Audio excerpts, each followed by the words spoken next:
Welcome to only IAS. स्वागत है आप सभी लोगों का प्रीलिम बूस्टर न्यूज डिस्कशन में। आज 17 मार्च 2022 है, तो आइए देख लेते हैं कि ऐसे कौन से इंपॉर्टेंट आर्टिकल्स हैं जो आज हमें कवर करने हैं। आगे बढ़ने से पहले जानकारी है प्रारंभ 1 के बारे में। यह है 2023 की बैच। नो कॉस्ट ईएमआई में फी पे की जा सकती है, मतलब यह है कि आप अपनी फीस को इंस्टॉलमेंट में पे कर सकते हैं बिना एडिशनल पेमेंट के, और जो फुल पेमेंट है उस पर 5% का डिस्काउंट भी बताया जा रहा है। जानकारी के लिए इस नंबर पर कॉल कर सकते हैं या फिर यहाँ पे मेल कर सकते हैं। चलिए आगे बढ़ते हैं और देखते हैं अपना पहला आर्टिकल। हमारा पहला आर्टिकल माइक्रो फाइनेंसिंग के ऊपर आरबीआई के नए लेंडिंग नॉर्म्स के बारे में है, जिसे अभी हाल ही में आरबीआई ने रिलीज किया है। बहुत ही ज्यादा इंपॉर्टेंट आर्टिकल है, ध्यान से समझिएगा बिकॉज ऐसे प्रश्न आते हैं। यहां पर देखिए, सबसे पहला सवाल होता है कि माइक्रो फाइनेंस क्या होता है। माइक्रो फाइनेंस के बारे में यहां पे बताया गया है। सबसे पहले तो यह बताया गया है कि कोई भी एंटिटी हो, चाहे वो बैंक हो, एनबीएफसी हो या फिर माइक्रो फाइनेंस इंस्टीट्यूशंस हो, उन सभी लोगों को एक प्रकार के रेगुलेशंस फॉलो करने होंगे in the case of micro finance. अब बताते हैं कि आरबीआई के अकॉर्डिंग माइक्रो फाइनेंस क्या है। माइक्रो फाइनेंस लोन एक ऐसा लोन होता है जो कि कोलैटरल फ्री दिया जाता है। कोलैटरल समझते हैं ना, कुछ भी गिरवी नहीं रखना पड़ेगा, बिना गिरवी रखे लोन लिया जा सकता है। अब ये जो नए नॉर्म्स आए हैं उनमें वो फैमिलीज जो माइक्रो फाइनेंस में कोलैटरल फ्री लोन ले सकते हैं, उनकी एनुअल इनकम का जो कैप है उसे 3 लाख कर दिया गया है। तो पहले क्या था, पहले रूरल एरियाज के लिए ये 1.25 लाख था और अर्बन एरियाज के लिए या सेमी अर्बन एरियाज के लिए ये 2 लाख हुआ करता था। इसे बढ़ा के 3 लाख कर दिया। मतलब अब ज्यादा लोग माइक्रो फाइनेंसिंग का फायदा उठा पाएंगे और कोलैटरल फ्री लोन उन्हें मिल जाएगा। यहां पर देखिए, कोई भी कोलैटरल फ्री लोन जो लो इनकम हाउस होल्ड को दिया जा रहा है, वो चाहे किसी भी पर्पस के लिए दिया जा रहा हो, उसे माइक्रो फाइनेंस लोन ही माना जाएगा। कोलैटरल फ्री मतलब माइक्रो फाइनेंस लोन। जो भी एंटिटीज ये लोन दे रही हैं, वहां पर एक बोर्ड होगा जो इस पॉलिसी को अप्रूव करेगा कि कैसे लोन के रीपेमेंट को फ्लेक्सिबल बनाया जाए और जो लोग लोन ले रहे हैं वो आसानी से अपना पेमेंट चुका सकें। इसमें एक नॉर्म ये बनाया गया है कि जो भी फैमिली लोन ले रही है, उनकी जो मंथली इनकम है उसके 50% से ज्यादा आप रीपेमेंट के लिए किस्त नहीं बना सकते। सपोज करते हैं 1 लाख का लोन दिया गया है और 10,000 फैमिली की पर मंथ की इनकम है, तो 10,000 मान लीजिए इनकम है, तो 5,000 से ज्यादा का रीपेमेंट की किस्त नहीं बनाई जा सकती। ये मैक्सिमम कैप होगा, 2,000-3,000 की बनाई, उससे ज्यादा नहीं। ऐसा इसलिए है ताकि फैमिलीज डेट ट्रैप में ना फंसे। डेट ट्रैप में फंसने का क्या मतलब होता है, जब एक व्यक्ति लोन देने के लिए लोन लेने लगता है तो वो डेट ट्रैप में फंस जाता है, किस्त नहीं चुका पा रहा है तो किसी और से लोन ले लिया। अब ये साइकिल बन जाती है जिससे वो निकल नहीं पाता। ऐसी स्थिति ना बने इसलिए ऐसा किया गया है। एक बोर्ड होगा जो ये अप्रूव करेगा कि किसी फैमिली की हाउस होल्ड इनकम को कैसे डिसाइड किया जाए। तो माइक्रो फाइनेंस को मिला के वो फाइनेंशियल सर्विसेज हैं जिसमें छोटे लोन्स दिए जाते हैं लो इनकम हाउस होल्ड को। MFI micro finance institutions financial companies होती हैं जो कि इस प्रकार के लोन दिया करती हैं। स्मॉल लोन्स क्या होते हैं, ये तो डेफिनेशन अलग अलग देशों में अलग अलग होती है। खैर, इंडिया में इसे 1 लाख से नीचे के लोन के रूप में देखा जाता है। कौन देता है, शेड्यूल्ड कमर्शियल बैंक्स यानी कि SCB, small finance bank SFB और रीजनल रूरल बैंक यानी कि आरआरबी, ये सभी इस प्रकार के लोन्स दिया करते हैं। Cooperative banks, NBFC non banking financial companies और एमएफआई माइक्रो फाइनेंस इंस्टीट्यूशंस, ये सभी इस प्रकार के लोन्स देते हैं। जो नए नॉर्म्स आए उनमें पहला तो यही है कि कैप बढ़ा के 3 लाख कर दिया गया है। यह है कि अनसिक्योर्ड लोन यानी कि कोलैटरल फ्री जो भी लोन होगा वो माइक्रो लोन माना जाएगा। तीसरा कि जो मंथली रीपेमेंट है वो मंथली इनकम से 50% से ज्यादा नहीं हो सकता, और अब उन्हें इसके ब्याज की दर को, जो इंटरेस्ट वो चार्ज करेंगे व्यक्ति को, उसमें फ्लेक्सिबिलिटी दी गई है कि वो खुद से डिसाइड कर सकते हैं। पहले कुछ नॉर्म्स फॉलो करने होते थे। 5 जो अच्छे बैंक्स हैं वो जो चार्ज करते हैं इंटरेस्ट, उसका एवरेज निकाल के 2.5 या 2.75% ज्यादा आप चार्ज नहीं कर सकते, ऐसे नॉर्म्स थे। अब उन्हें हटा दिया गया है कि आप जैसे चाहो चार्ज कर सकते हो, ठीक है। अब वो रिस्क के बेसिस पे इंटरेस्ट चार्ज कर पाएंगे। तो ये जो नए नॉर्म्स हैं उनके बारे में जानकारी हो गई। उम्मीद है कि आपको ये आर्टिकल क्लियर हो गया और इसके जब प्रश्न आएंगे तो आप इसको कर लोगे। हमारा next article inspire faculty fellowship के बारे में है। इंस्पायर फैकल्टी फेलोशिप एक जो रिसिपिएंट को मिली है वो 2D सेमीकंडक्टर बना रहे हैं। पहले हम इस फेलोशिप के बारे में बात करते हैं। इस फेलोशिप के लिए नोडल एजेंसी है या नोडल मिनिस्ट्री है department of science and tech, मतलब ये एजेंसी है कुल मिला के। पर्पज ये होता है कि पोस्ट डॉक्टोरल फेलोशिप दी जाए, पीएचडी करने के बाद फेलोशिप दें ताकि कोई व्यक्ति इंडिपेंडेंट रिसर्च कर पाए। क्या होगी एलिजिबिलिटी, वो या तो इंडियन सिटीजन होना चाहिए या person of Indian origin PIO होना चाहिए, उसके पास पहले से PhD डिग्री होनी चाहिए और वो science, mathematics, engineering, pharmacy, medicine या फिर एग्रीकल्चर रिलेटेड सब्जेक्ट्स में ही होनी चाहिए। किसी रिकॉग्नाइज्ड यूनिवर्सिटी से, उसके पूरे एकेडमिक्स में उसने कम से कम 60% स्कोर किया हो या इक्विवेलेंट सीजीपीए स्कोर किया हो, 12th के बाद कम से कम इतना स्कोर होना चाहिए उसका, तभी मिलेगी ये फेलोशिप। अगर किसी व्यक्ति ने अपनी पीएचडी को जस्ट सबमिट ही किया है तो भी वो इस फेलोशिप के लिए जो एप्लीकेशन है वो डाल सकते हैं। हालांकि उन्हें फेलोशिप तभी मिलेगी जब उनकी पीएचडी अवार्ड हो जाएगी। जो एज लिमिट है वो 32 साल की है, 32 साल के ऊपर का व्यक्ति नहीं अप्लाई कर सकता। 1,25,000 पर मंथ की फेलोशिप है और 7 लाख रुपए का रिसर्च ग्रांट भी दिया जाएगा। ये फेलोशिप 5 सालों के लिए होगी, मतलब काफी बड़ी फेलोशिप है अच्छे रिसर्च के लिए। देखिए, ट्रांजिस्टर्स का इस्तेमाल दिन ब दिन बढ़ता जा रहा है, उसको लेकर बहुत सारे रिसर्च के एवेन्यूज भी खुल रहे हैं और कई सारी जगहों पे 2D सेमीकंडक्टर्स को बनाने के लिए भी रिसर्चेस चल रही हैं, क्योंकि वो ज्यादा प्रॉमिसिंग होते हैं, ज्यादा स्टेबल होते हैं और उनका परफॉर्मेंस भी ज्यादा बढ़िया होता है। हमारा नेक्स्ट आर्टिकल फूल देई के बारे में है। उत्तराखंड का फेस्टिवल है ये फ्लावर्स का, जहां पे बच्चों को एनवायरमेंट के बारे में बताया जाता है। फूल देई फेस्टिवल को हार्वेस्ट फेस्टिवल ऑफ उत्तराखंड के नाम से भी पुकारा जाता है। यहाँ पे एक सेरेमोनियल पडिंग तैयार करी जाती है जिसे देई कहा जाता है। बेसिकली वो जैगरी गुड़ से बनाया जाता है, उसी के नाम पे इसे फूल देई नाम दे दिया गया है। जो फेस्टिवल है वो गढ़वाल और जो कुमायूं रीजन है उत्तराखंड का, वहां पर मार्च अप्रैल के महीने में ऑब्जर्व किया जाता है। बेसिकली जो हिंदू मंथ में पहला महीना होता है, चैत्र महीना, उस दौरान इसको ऑब्जर्व करते हैं। इसमें बच्चे, पार्टिकुलरली जो छोटी बच्चियां होती हैं, वो फार्म्स में, फॉरेस्ट में, गार्डन्स में जाती हैं, खूब अच्छे अच्छे फ्लावर्स कलेक्ट करती हैं लोकल डेटी के लिए। वो बच्चे घरों को वो फूल देते हैं और एंड ऑफ द डे उन्हें कुछ पैसे मिल जाते हैं, लड्डू मिलते हैं खाने को, तो वो खुश हो जाते हैं। ये जो फ्लावर्स प्लेस किए जाते हैं वो डोर स्टेप्स पे, घरों के दरवाजे के सामने लगाए जाते हैं, इस उम्मीद में कि भगवान इससे ब्लेसिंग देंगे। और जो बच्चे ये फूल लेकर आते हैं उन्हें फुलयारी कहा जाता है। इन रिटर्न उन्हें मिलते हैं स्वीट्स और थोड़े बहुत पैसे। जो कॉमनली यूज फ्लावर्स हैं उनमें रेड रोडेंड्रम फ्लावर होते हैं, या फिर बुरांश, या फिर येलो फ्योनली फ्लावर्स, या फिर मस्टर्ड फ्लावर्स। हमारा next article sealed covered jurisprudence के बारे में है। सील्ड कवर ज्यूरिस्प्रूडेंस के बारे में है। हाल ही में 2 सेपरेट बेंचेस ने सुप्रीम कोर्ट के इस प्रकार के ज्यूरिस्प्रूडेंस को क्रिटिसाइज किया है। अब ये है कि आसान भाषा में पहले बता देता हूं। सरकार से जब कोई डॉक्यूमेंट मांगा जाता है कोर्ट के द्वारा, तो सरकार मोस्ट ऑफ द टाइम उसे एक सीलबंद लिफाफे में भेजती है, ये बोल के कि देखिए बड़ा कॉन्फिडेंशियल डॉक्यूमेंट है, आप पढ़ तो लीजिएगा लेकिन किसी को बताइएगा मत। कोर्ट हमेशा नहीं चाहता कि आप ऐसे डॉक्यूमेंट्स भेजो। कोर्ट चाहता है कि हर डॉक्यूमेंट को ऐसे मत भेजो, जो जरूरी हो ना वो वाला ऐसे भेजो, बाकी नॉर्मली भेजो ना, उसमें जो जानकारी है वो साझा करने दो। लेकिन सरकार ज्यादातर यही करती है कि वो अक्सर सील्ड कवर्ड डॉक्यूमेंट ही भेजते हैं। सुप्रीम कोर्ट में ये प्रैक्टिस ऑप्ट की जाती है। पहले मैं आपको बता देता हूं, जब भी कोर्ट कोई गवर्नमेंट एजेंसी से इंफॉर्मेशन मांगती है तो वो सील्ड कवर्ड इन्वेलप में भेजे जाते हैं, जिन्हें केवल जजेस ही एक्सेस कर सकते हैं और उन्हें डिस्क्लोज नहीं किया जाता। अब इस प्रकार के डॉक्यूमेंट आएंगे, ऐसा कोई लॉ थोड़ी है, लेकिन कुछ कानून हैं जो इस ओर इशारा जरूर करते हैं। जैसे कि रूल 7 है सुप्रीम कोर्ट रूल्स का, जिसमें कहा गया है कि अगर चीफ जस्टिस या फिर कोर्ट डायरेक्ट करते हैं कि किसी इंफॉर्मेशन को सील्ड कवर मंगाया जाए, क्योंकि उसमें दी गई जानकारी कॉन्फिडेंशियल हो सकती है और उसे हर कोई एक्सेस नहीं कर सकता, केवल उसे कोई तभी एक्सेस कर सकता है जब चीफ जस्टिस खुद इस संबंध में ऑर्डर दें। तो इस प्रकार का एक नॉर्म है कि भाई ऐसा डॉक्यूमेंट आ सकता है। दूसरा कि सेक्शन 123 है एविडेंस एक्ट का, जिसमें यह कहा गया है कि कोई ऑफिशियल अनपब्लिश्ड डॉक्यूमेंट जो स्टेट अफेयर से रिलेटेड है वो प्रोटेक्ट किया जाएगा और जो पब्लिक ऑफिशियल्स हैं उन्हें कंपेल नहीं किया जा सकता कि वो ऐसे डॉक्यूमेंट को रिलीज करें। तो यह भी ईश्वर इशारा करता है कि सील्ड कवर डॉक्यूमेंट भेजे जा सकते हैं कोर्ट को। सुप्रीम कोर्ट का अभी ओपिनियन ये रहा कि अपोजिशन, ये जो अपोजिट पार्टी है, उसे भी जो जानकारी मिल रही है सरकार की ओर से वो जानने का हक है। आप क्या बात बात पे एक लिफाफे में बंद करके जानकारी भेज देते हो? जब कोई बहुत सेंसिटिव जानकारी हो तब लिफाफे में बंद करके भेजो, हर बात पे क्यों लिफाफे में बंद करके जानकारी को भेजना? नेशनल सिक्योरिटी, पब्लिक ऑर्डर को कोई खतरा हो तब तो बात समझ में आती है। मतलब इस चीज का इस्तेमाल एक्सेप्शनल केसेस में किया जाना चाहिए। मान लीजिए कोई चाइल्ड सेक्सुअल अब्यूज का मामला है तो वहां पे जानकारी सेंसिटिव हो सकती है, तो वो आप सील्ड कवर भेजो, लेकिन हर मामले में ऐसा करना ये उचित नहीं है, ये ठीक नहीं है। तो इसी आधार पर क्रिटिसाइज किया गया।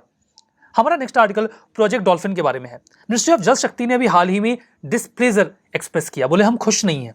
बोले क्यों खुश नहीं हो? बोले प्रोजेक्ट डॉल्फिन को हमने कितने समय पहले अप्रूव कर दिया था, लेकिन ये ढंग से काम नहीं कर रहा है। तो आइए जानते हैं क्या है ये प्रोजेक्ट डॉल्फिन।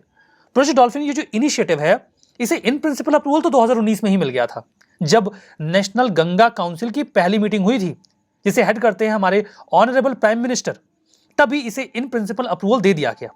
प्रोजेक्ट डॉल्फिन जो है, इसे अर्थ गंगा में जो एक्टिविटीज हो रही हैं उन्हीं के तहत प्लान किया गया था। बहुत ही एम्बिशियस इंटर मिनिस्ट्रियल इनिशिएटिव हुआ करता था ये, जिसे 2019 में अप्रूव किया गया प्रोजेक्ट टाइगर की लाइन पे, जिसने टाइगर की पॉपुलेशन को बहुत बढ़ा दिया। हमारा प्लान था कि हम डॉल्फिन्स की पॉपुलेशन को भी बढ़ाएंगे, लेकिन इस पर अच्छे से काम हो नहीं पा रहा है। इसे इंप्लीमेंट करने की उम्मीद है ministry of environment, forest and climate change को लेकर। स्पेशल कंजर्वेशन प्रोग्राम है जिसमें गैंगेटिक डॉल्फिन को हम प्रोटेक्ट करेंगे। मैं आपको बता दूं कि ये नेशनल एक्वेटिक एनिमल भी है और इस संबंध में यूपीएससी प्रश्न भी पूछ चुकी है। सिंपल सा प्रश्न आया था 2015 के प्रीलिम्स में कि नेशनल एक्वेटिक एनिमल कौन है भारत का, और आपको जवाब देना था। 2015 के प्रीलिम्स में सेम क्वेश्चन यही वाला आया था, तो आपको बताना था जवाब। तो अभी आपको पता ही चल गया है कि नेशनल एक्वेटिक एनिमल है। तो मतलब इस प्रकार के प्रश्न आते हैं, तैयार रहिए। ये इंडिकेटर स्पीसीज भी पता चलता है कि पानी की क्वालिटी अच्छी है कि नहीं है, इन्वायरमेंटल कंडीशन को ये बताता है। गैंगेटिक डॉल्फिन की बात करें तो 1801 में फॉर द फर्स्ट टाइम इस डॉल्फिन के बारे में हमें जानकारी मिली। ये गंगेज, ब्रह्मपुत्रा, मेघना और कर्णाफुली सांगू रिवर सिस्टम में आपको मिल जाएंगे। नेपाल, इंडिया और बांग्लादेश में फ्रेश वाटर, साफ पानी में ही रहते हैं। इसेंशियली ब्लाइंड होते हैं, मतलब आंख से देख नहीं पाते हैं। ये अपने शिकार को हंट करने के लिए अल्ट्रासोनिक साउंड्स निकालते हैं। वो साउंड जब किसी ऑब्जेक्ट से या मछली से मान लीजिए टकरा के आया, तो वो मन में, अपने दिमाग में उस मछली की इमेज बना लेते हैं और फिर उसके ऊपर हमला करते हैं। डॉल्फिन को शूशू के नाम से भी पुकारा जाता है। Indian wild life protection act of 1972 के शेड्यूल 1 में है। साइट्स में जो आईयूसीएन की रेड लिस्ट है उसमें इंडेंजर्ड है। साइट्स के अपेंडिक्स 1 में है, जिसमें सबसे ज्यादा इंडेंजर्ड जो एनिमल्स उन्हें रखा जाता है, और सीएमएस के अपेंडिक्स 2 में है, यानी कि कन्वेंशन ऑन माइग्रेटरी स्पीसीज के। बाकी 2015 में पूछा गया है, ये तो मैं आपको बता ही चुका हूं। हमारा next article international day to combat Islamophobia के बारे में है। यूनाइटेड नेशन जनरल असेंबली ने एक रेजोल्यूशन अडॉप्ट करते हुए 15 मार्च को international day to combat Islamophobia declare कर दिया। मतलब इस्लाम को लेकर जो लोगों के मन में डर है, उसको हटाने के लिए लोगों को अवेयर किया जाए, जानकारी दी जाए। इस रेजोल्यूशन को इंट्रोड्यूस किया गया था ऑर्गेनाइजेशन ऑफ इस्लामिक कोऑपरेशन की ओर से, जो कल्चर फॉर पीस एक एजेंडा है, उसी के तहत इसे स्पॉन्सर किया गया। ना केवल ओआईसी के 57 मेंबर्स के द्वारा, बल्कि 8 और देशों ने इसका समर्थन किया, जिसमें चाइना और रशिया भी शामिल रहे। क्या रहा स्टैंड इंडिया का? इंडिया ने इसको पूरी तरीके से अपना मतलब कंडेम करते हुए कंसर्न्स एक्सप्रेस किए। इंडिया का यह कहना है कि किसी एक पार्टिकुलर रिलीजन को लेकर बताना कि लोग इससे डरते हैं, इसलिए लोगों को अवेयर करना चाहिए, ये गलत है। ये तो इंटरनेशनल ऑर्गेनाइजेशंस को रिलीजियस लाइन पर ले जाने वाली बात है। और ऐसा भी नहीं है कि दुनिया में केवल इस्लामोफोबिया ही है। कई सारे नॉन अब्राहमिक रिलीजियंस भी हैं, जिनमें सिखिज्म, बुद्धिज्म और हिंदुइज्म भी शामिल हैं, जिनको लेकर लोगों के मन में कई प्रकार की भ्रांतियां होती हैं। तो फिर तो उसके लिए भी कोई एक इंटरनेशनल डे डिक्लेयर करना पड़ जाएगा।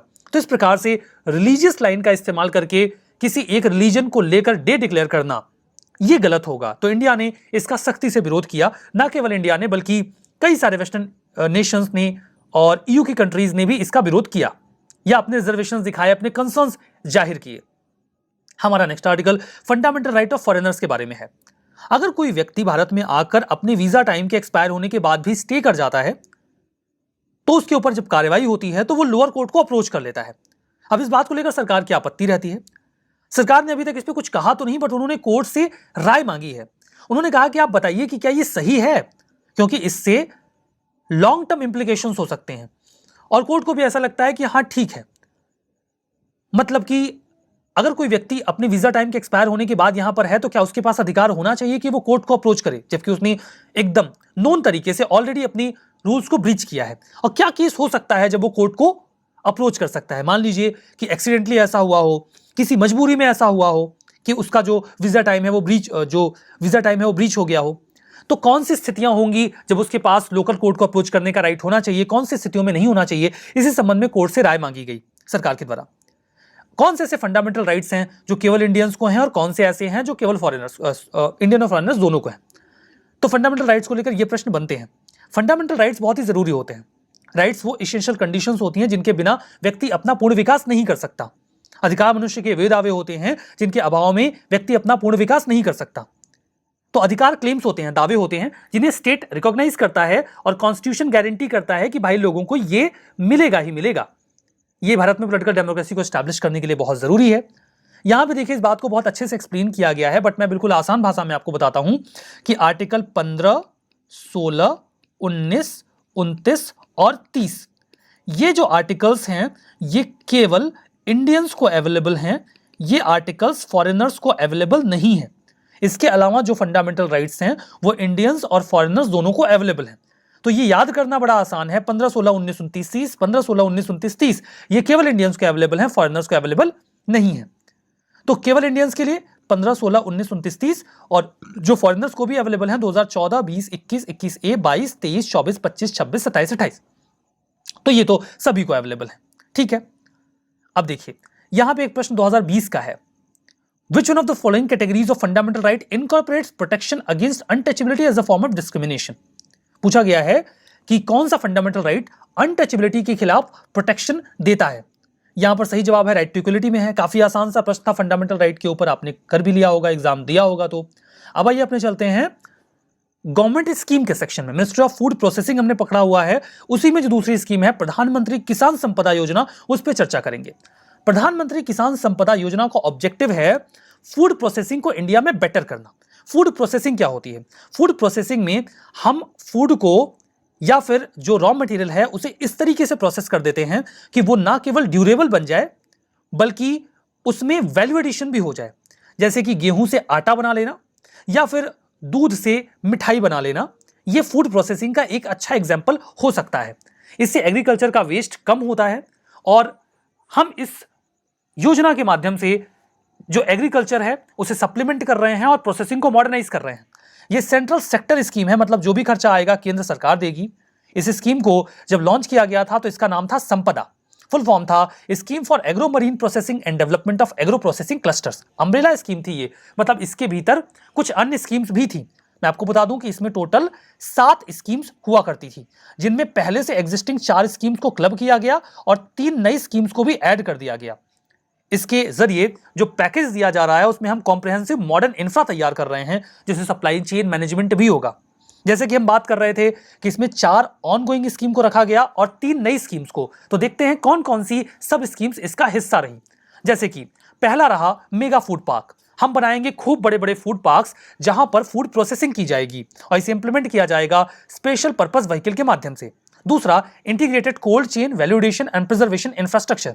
कोल्ड चेन बनाएंगे, प्रिजर्वेशन इंफ्रा तैयार करेंगे ताकि जो रॉ मटेरियल है वो खराब ना हो। इसकी जिम्मेदारी होगी कंपनीज की, सेल्फ हेल्प ग्रुप्स की या फार्मर प्रोड्यूसर ऑर्गेनाइजेशंस की। तीसरा, हम क्रिएशन एक्सपेंशन करेंगे फूड प्रोसेसिंग का और प्रिजर्वेशन कैपेसिटी को भी बेटर करेंगे ताकि जो भी रॉ मटेरियल हमारे पास आ रहा है उसे लंबे समय तक बचाया जा सके और प्रोसेस किया जा सके, जिसकी जिम्मेदारी वही SHG और FPOs ही उठाएंगे। चौथी स्कीम जो पहले से अवेलेबल थी और उसे इसमें मर्ज किया गया, that is food safety and quality assurance infra. जो फूड प्रोसेस किया जा रहा है उसकी क्वालिटी अच्छी है, इसके लिए हम क्वालिटी कंट्रोल में अपग्रेडेशन करेंगे और फूड टेस्टिंग लेबोरेटरीज भी बनाएंगे। दूसरा इसी में था कि हम ISO स्टैंडर्ड या HACCP की जो स्टैंडर्ड्स हैं food safety quality management system को फॉलो करेंगे। 3 नए जो ऐड किए गए, पहला, एग्रो प्रोसेसिंग क्लस्टर्स तैयार करे जाएंगे, मतलब ऐसे क्लस्टर्स जहां पर कई सारी कंपनीज इकट्ठा हो और फूड प्रोसेसिंग में इन्वॉल्व हो। इसके लिए हमें चाहिए होगा कुछ कॉमन इंफ्रा जिसका इस्तेमाल सभी कर सकें, जैसे कि इलेक्ट्रिसिटी, पानी, रोडवेज, इन सबको इन क्लस्टर्स में डेवलप किया जाएगा। दूसरा, creation of backward and forward linkages. ये बहुत जरूरी होता है किसी फूड पार्क के लिए। बैकवर्ड लिंकेज का मतलब यह है कि फार्मर से उस फूड प्रोसेसिंग सेंटर तक रॉ मटेरियल आए, और फॉरवर्ड लिंकेज का मतलब यह होता है कि फूड प्रोसेसिंग होने के बाद उसे मार्केट तक पहुंचाया जा सके, तो इसके लिए भी व्यवस्था करी जाएगी। तीसरा, ह्यूमन रिसोर्स एंड इंस्टीट्यूशन। हमें ऐसे इंस्टीट्यूशंस चाहिए जो इस संबंध में रिसर्चेस करें और बताएं कि कैसे सेमिनार, वर्कशॉप, फेयर्स के माध्यम से हम इसे और ज्यादा लोगों तक पहुंचा सकते हैं। तो ये रही प्रधानमंत्री कृषि संपदा योजना। रिवीजन करते हैं। फंडामेंटल राइट्स ये पॉलिटिकल डेमोक्रेसी के आइडियल्स को प्रमोट करते हैं, that's true. Inspire faculty fellowship, ये नोडल मिनिस्ट्री है, मिनिस्ट्री ऑफ एजुकेशन इसकी नोडल मिनिस्ट्री है, ये गलत है, department of science and tech के तहत है। फूलदेई वेस्ट बंगाल, गलत। उत्तराखंड। गैंगेटिक डॉल्फिन वल्नरेबल नहीं, endangered. International day to combat Islamophobia 15/5, that's true. तो ये सेशन यहीं पे समाप्त होता है। That's all for now, thank you very much.